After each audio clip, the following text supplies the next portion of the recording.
Of all of the countless dangers that lurked within the corrupted bayous of Louisiana, none were more feared than the great horrors that ruled over the hunting grounds.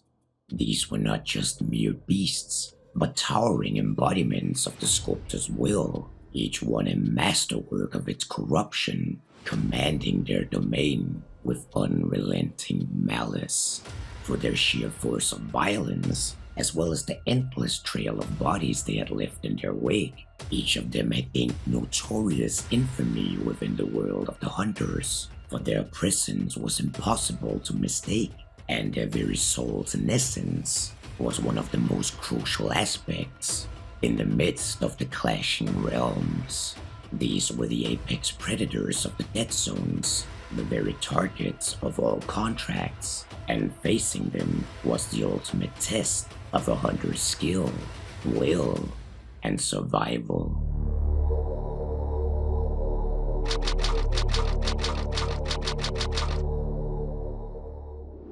The Assassin. Where most of the corruption twists flesh into monsters and brutes savagery, the assassin is comprised of something far more insidious, a predator of the shadows, a living swarm, given the outline of a man. Its story begins with Vincent Orsica, a tall and graceful figure who walked New Orleans in the late 19th century. To his companions he seemed wise, worldly, and endlessly curious about politics.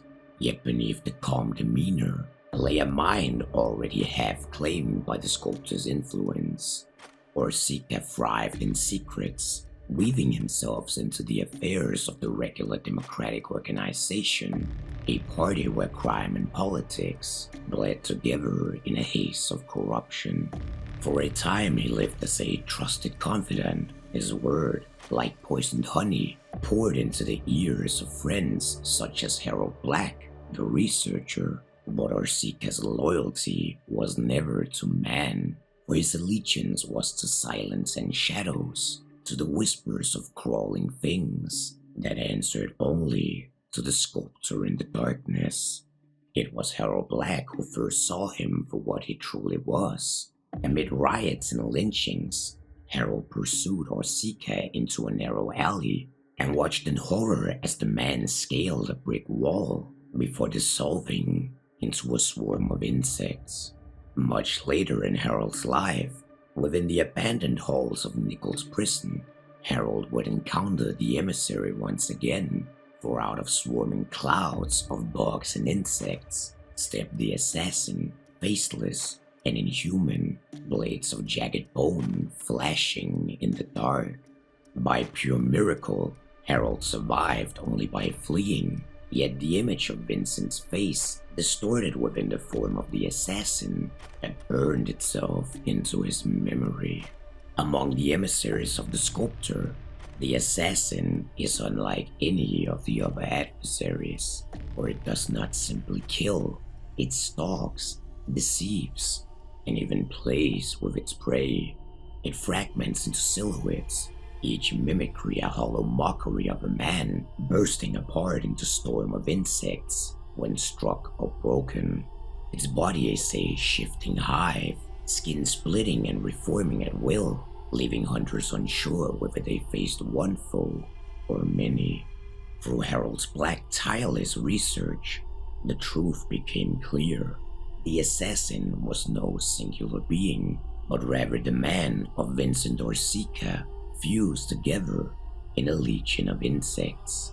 His humanity had been consumed in service to the sculptor, and each time hunters struck him down, the swarm would simply disperse, only to coalesce once again, proof that the creature's core was not in its flesh, but within the hive mind that sustained it.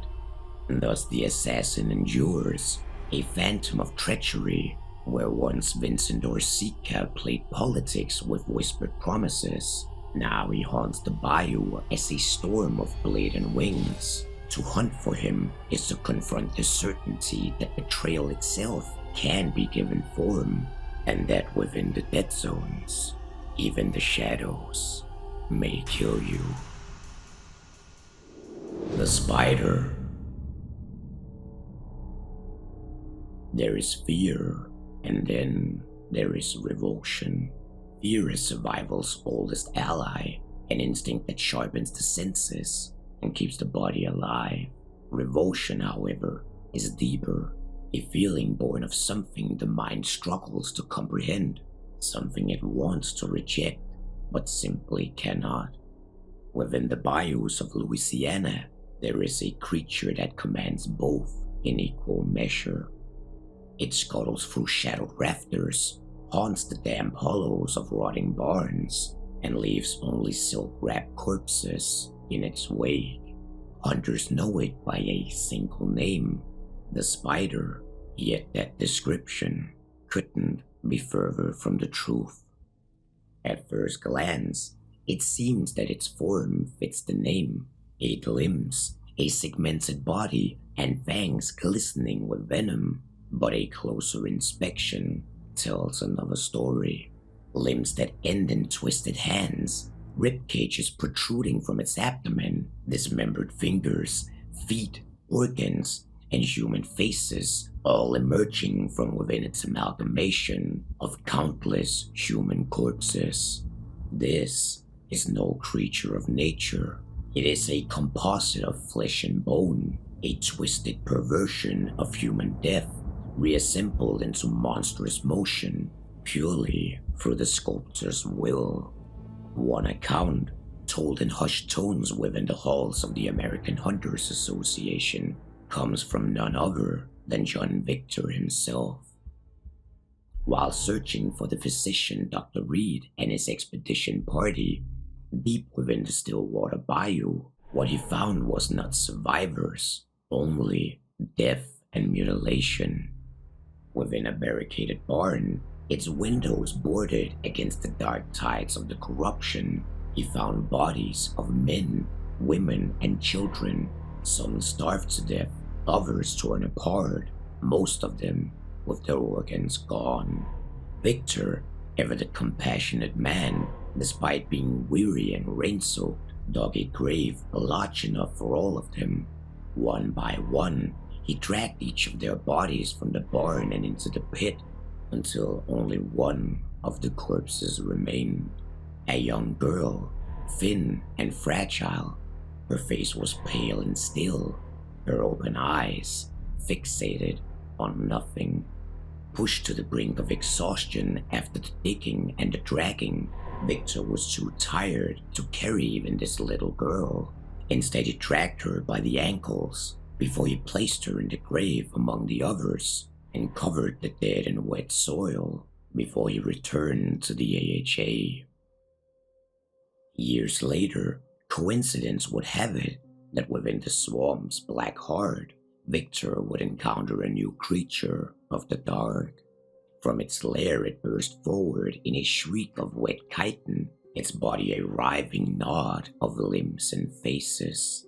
But there, in between the venom-dropping fangs, Victor saw them. 2 human eyes. Eyes that he knew. Eyes that had haunted him. They were the eyes of the girl from the grave he had filled. Her features had been stretched and distorted across the creature's face, pleading, begging, and hating all at once. Despite her contortion and Victor's sheer panic, there was no doubt within his mind. This was the little girl he had buried, and frozen in both fear and disbelief, he was poisoned by the creature, its very touch burning through his veins, forcing him to retreat. Other hunters would encounter the beast as well, and describe it in a similar horror to John Victor's statements. Its terrifying speed in close quarters, the skittering dash along walls and ceilings, and the sudden spray of venom to blind and cripple its victims. It would lurk within its lair, waiting in silence, weaving webs between rafters and pillars, and those who dared to enter would often never leave, now trapped within a cocoon of silk, their bodies reserved for the sculptor to use. For John Victor, blame and self-loathing became almost unbearable. Had he truly, through compassion, created this grotesque monster known as the Spider. Uncertain of his impact, yet determined to right a potential wrong, he would continue to venture into the hunting ground, rifle in hand and a steady aim, hunting for the eyes of that little girl, hoping to once and for all be able to finally put her out of her misery. The Butcher. In the years before the plague had gripped Louisiana, Ari Denoy was already an object of fascination and suspicion. He was a taxidermist by trade, and he arrived in New Orleans wearing a glass eye of his own making and boasting that he had a secret that meant he could preserve your beloved pets forever. At first, his exhibitions drew curious crowds, all of them eager to marvel at the work of a seasoned craftsman. But when Denoy began to display his own creations, their reception curdled. His animals were outright disturbing, stiff, eyes vacant, and their forms awkwardly wrong. It is even said that one of the customers fainted at the sight of the restoration of her once beloved pet. Yet this was only the beginning for the struggle of Ari Denoy, for as the whispers about his abominations grew, so too did a shadow over the city. From the depths of the bayous came a sickness, its cause unknown, yet its impact was that it drove its victims into violent madness before killing them. This fever slowly crept toward New Orleans, leaving an endless pile of corpses in its wake. And when the children of Denoy's neighbor, Mrs. Florence Frank, fell ill after visiting his home, she named him the source of the curse, and her wrath and accusation ignited the entire neighborhood, forcing Denoy to flee from the city. Within the Stillwater Bayou, he now wandered alone, carrying nothing but bitterness and resent for the people of New Orleans. Here he found an abandoned slaughterhouse, its hooks still heavy with swine and meat, claimed by someone who had used it as a workshop, yet it now stood empty, an offer that seemed almost too good to pass by. On one of his daily walks within the bayous, Denoy would come across something, a hulking, headless carcass sprawled out in the grass, its hide pale and thick as elephant skin, its remaining shoulder covered in what seemed to be carapaced leeches. This was no animal he recognized, but certainly no man either. The thing was enormous, well over 6 feet tall, and at least 400 pounds. Yet where Denoy found disgust looking at the creature, he also saw a great opportunity. With great effort, he dragged the creature back to the slaughterhouse. The absence of a head on the creature made his work a lot easier, and so he skinned it, marveling at the organs which were unlike anything he had seen from a creature before he took a careful cast of its entire body. Upon its skin, he applied a secret preservative formula, a coating which was invisible to the naked eye, yet able to keep flesh untouched by both decay and flame. For 6 days, he worked tirelessly on the creature, building a frame of copper wire and wooden supports to keep the behemoth upright. To cover the deep abdominal incision he had made, he draped a heavy butcher's apron across its torso. Yet as he assembled the final pieces, something about this behemoth still seemed incomplete. Among the many bodies of butchered swine from within the slaughterhouse, he found the biggest swine head he could and attached it to the top of the creature, a grotesque crown for his newly created masterpiece. Planning to present it to the public the next morning, his dreams of grandeur was interrupted, for within the night, a relentless storm came over the bayou. Rain lashed and wind rattled, and finally, a bolt of lightning tore through the roof and struck the creature standing within the slaughterhouse. Its deafening noise was accompanied by the stench of burning meat and charred flesh, and as smoke swirled throughout the slaughterhouse, Silence fell over the building, but then suddenly, from within the ash, smoke, and fire, the Nori saw movement. Scrapbeak. Avis Wyndham once wore the gray of the Confederacy, a man who had chosen to lay his life on the line for what he believed in, and a soldier whose body ended being torn apart by cannon fire at the clash at Fort Carmack.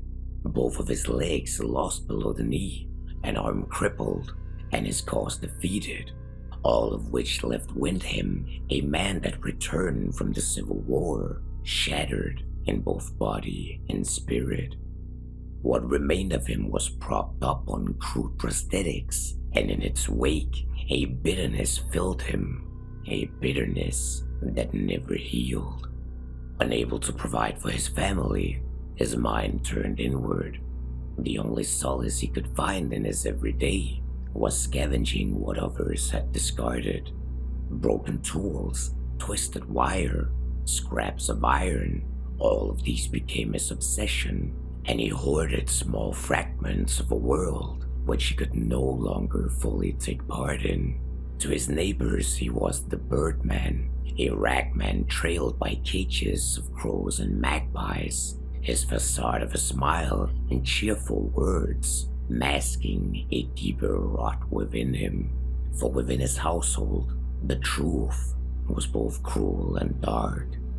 Avis Wyndham's bitterness and frustration manifested itself in violence, and his son grew up beneath a roof where affection was replaced with scorn, and the only tenderness was reserved for the birds that his father cherished so much.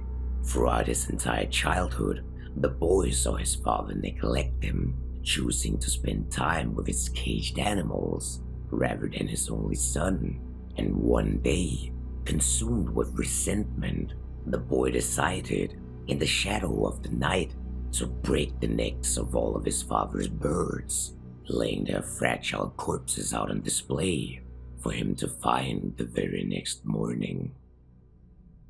As his father laid eyes upon the death of his beloved birds, he erupted in rage and grief, and in the outburst of shouting and profanity, the altercation turned physical.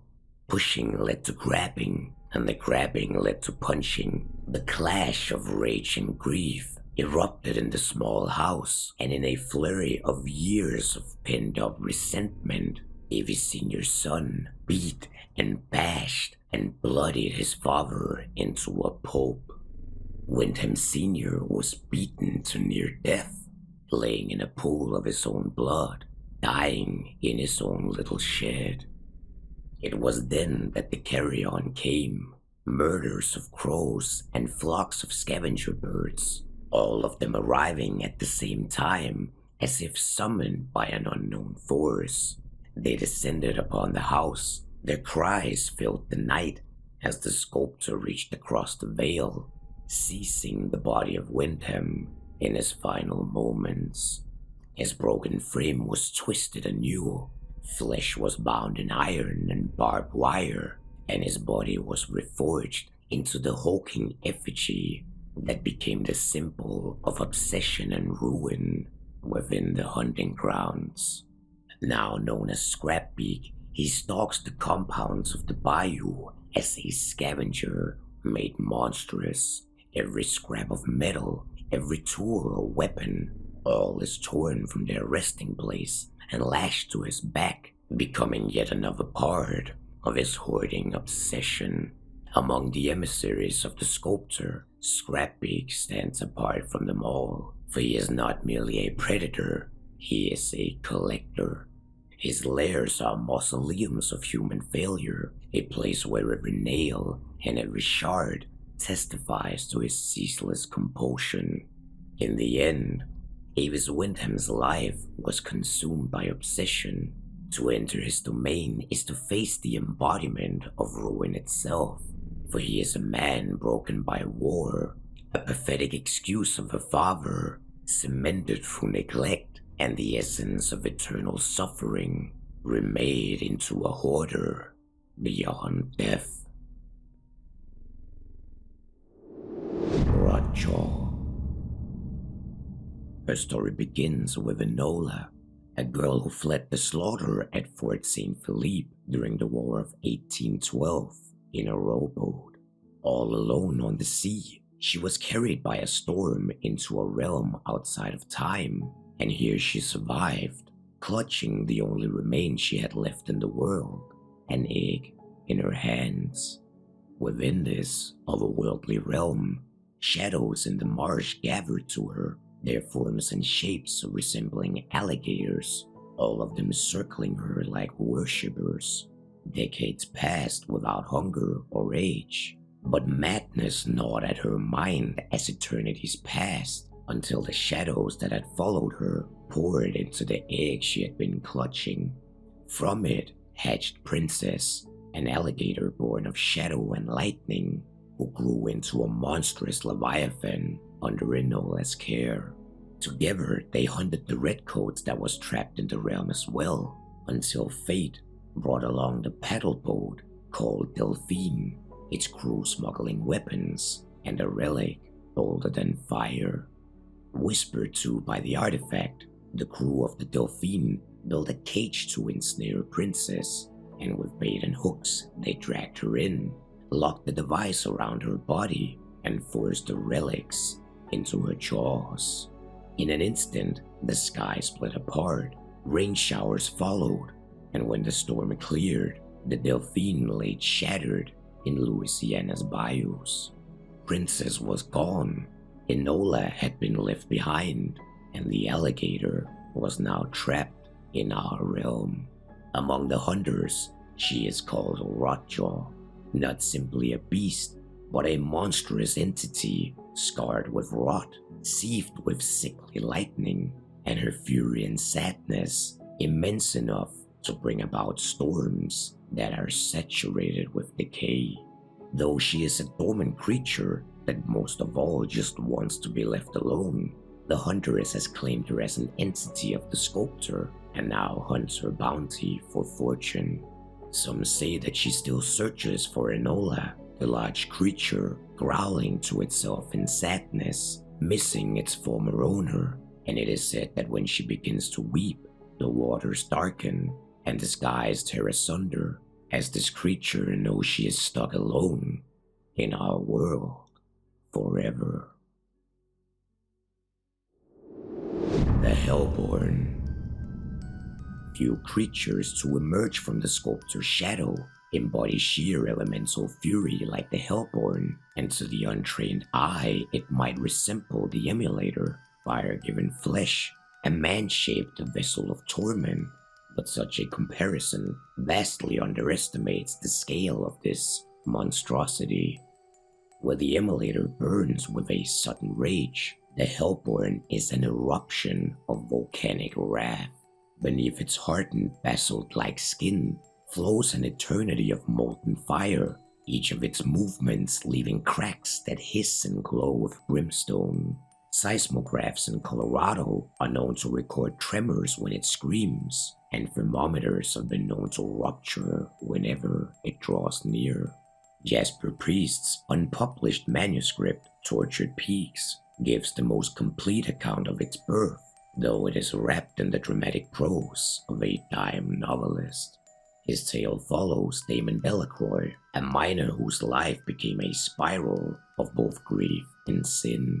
Within the infernal firestorm of Peshtigo, the blazing horror caused by a meteor crash, he was touched by an otherworldly flame that would burn within him for the rest of his life. From the traumatic experience of the firestorm to the blood sacrifices in Mammon's Gulch, Damon's hands were covered in both suffering and guilt. He offered men to the earth in twisted rites, feeding them tokens with thorns, with the intention that the cruelty would soothe the curses beneath the ground. When the weight of his deeds finally became unbearable, he consigned himself to the same ritual cylinder that had consumed so many victims before him. Dropped into the depths of the earth, Damon's body should have perished just like all the others. Instead, the slumbering ember that had lodged itself within him for years now, a remnant of the fragment of the comet that destroyed his hometown, awakened within him. Flesh boiled away, lungs became magma, bones reforged as basalt pillars, and from the abyss rose something no longer human. The Hellborn crawled into the world as a titan of fire and grief, his roar so fierce that blood trickled from the ears of anyone who heard it. Hunters who have faced the creature describe its volatility as its greatest danger, for it can move with shocking speed. It pursues its victims relentlessly, and its molten strikes can shatter bone before the heat can ever manage to finish the kill. Wounding it only drives it into greater fury, and eruptions of fire bursting outward in chaotic waves leaves the bayou surrounded, devastating in its inferno. Though some dispute priests' account, even skeptical researchers admit that the Hellborn is unique among the Sculptor's creations. It is not merely a body twisted by corruption, but a soul stripped down to its very essence and set ablaze. Where the immolator is torment given form, the Hellborn is damnation itself, a living furnace that rages not only against its enemies, but against the very memory of the man it once was.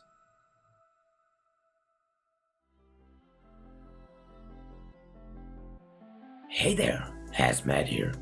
That was just a brief summary of all of the bosses within the game on Showdown, but if you're interested in a deeper insight on each of the bosses, I have left links to much more detailed videos down in the description. If you've enjoyed this episode, make sure to let me know in the comments below. As always, big thanks goes out to the Hunters Lounge, specifically the exclusive Johnny Sevens, the exclusive Beach Boy, the exclusive War Monk, the exclusive Decay, and the exclusive Rat. The VIPs, Povo Bearslayer, Derivative, Doc Powell, Gina Lucero, Goose, Hambone, Jimeno Bob, Corey Peterson, Michael Furnell, Mortev Menace, Mr. Mouse, Hein, Slip, Stasby Estek, Sunrise Phoenix, DJ Crane, Texas Toast, and the Wizard of Copper, and of course, all the regulars. If you like the content I produce and would like to support the channel, consider signing up as a member on the Patreon for as little as $1 a month. You can also buy merchandise from my webshop. Every single contribution all helps in the long run. The link is in the description below. And thank you all for watching. I'll see you in the next one.